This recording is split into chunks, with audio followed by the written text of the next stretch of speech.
DJ Sujit Sudhir, DJ Sujit Sudhir, बेटा माहौल तो बनाना है, क्योंकि नाम तो हमारा पहले भी चर्चे में था और आज भी चर्चे में है।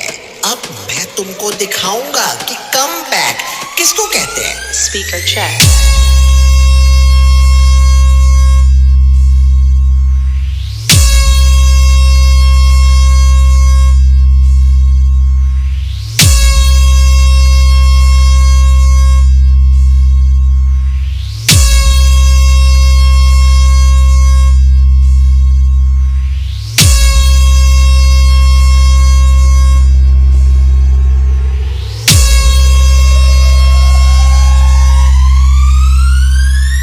DJ Sujit Sudhir, DJ Sujit Sudhir, बेटा जब हम महफिल में नहीं थे तो बड़े शेर जैसे दहाड़ रहे थे।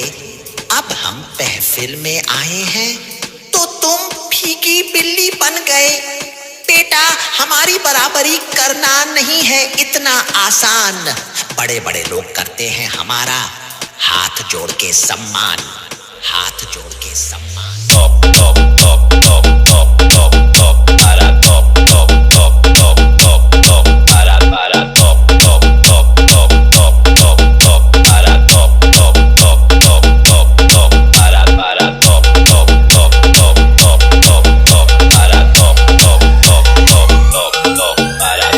DJ Sujit Sudhir, DJ Sujit Sudhir, DJ Sujit Sudhir.